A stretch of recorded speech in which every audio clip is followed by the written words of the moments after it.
Magandang umaga mga kabay. So meron po akong estimate dito. 39474 letter A. Bali 1, 2, 3, 4, 5, 6, 7, 8, 9, 10. Bali 11 unit po ito mga kabay ang aking re-referin sa araw na ito. Estimatein pala. So yan mga kabay, sasaksak po natin.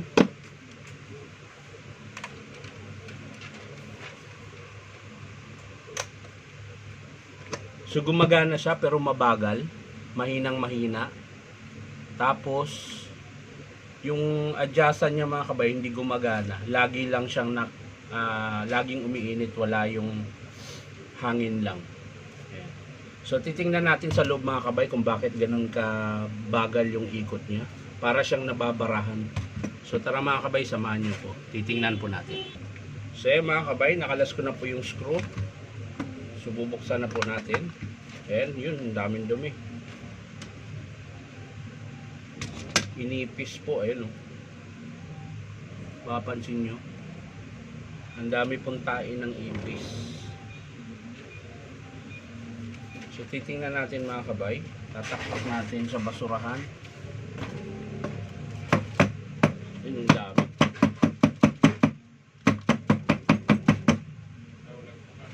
Oo.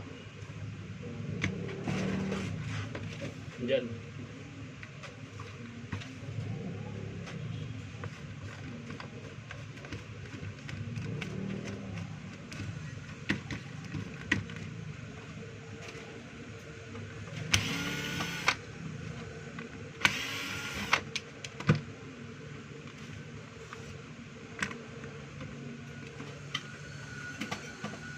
Ayun po, ang dami pong ipis sa loob.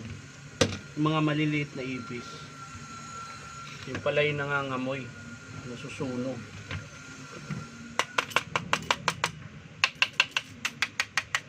Ang dami. Gumapang ba isa?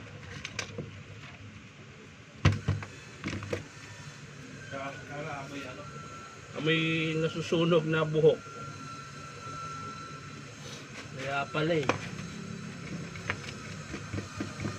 Ang dami eh.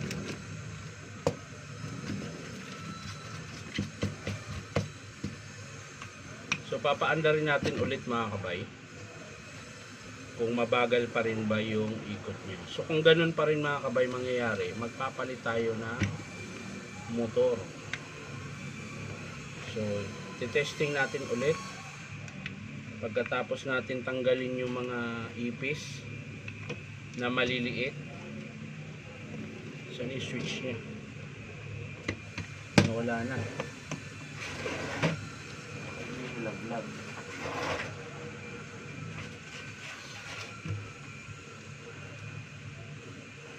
Aha.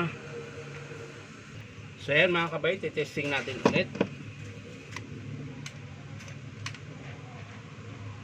So yan, mabagal talaga ang ikot mga kabay. Tapos lagi na lang siya nagbabaga oh. Hindi po siya nagbabago kahit tinatanggal na yung kanyang ay lusaw na.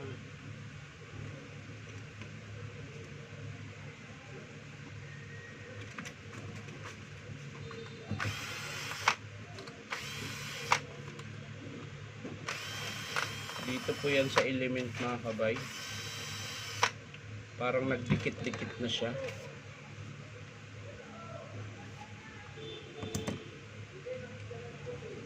Ayun, lusaw na yung nalusaw po ito.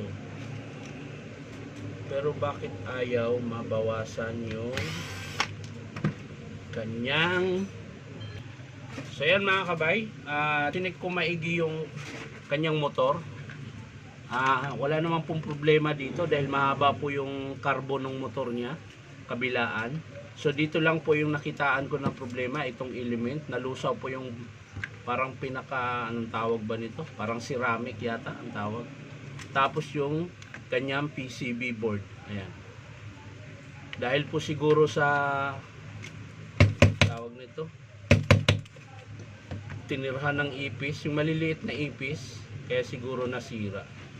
Ayan. So ang papalitan natin dito mga kabay sa estimate natin ng steel 670 ay element tsaka PCB board.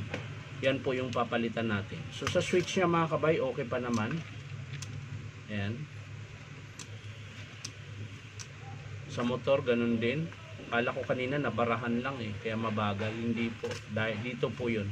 Ito naman PCB board niya mga kabay. Ang problema, kahit na a-adjust mo na siya sa walang baga, yung blower lang, hangin lang ang ibubuga. Hindi siya nagbabaga pa rin. Kaya po papalitan ko yung PCB board. So ang estimate natin mga kabay, yun po yung dalawa. Element tsaka PCB board. So hindi ko na po ipapakita kung paano buuin mga kabay. Papakita ko na lang sa inyo mga kabay kapag in-approve ng customer.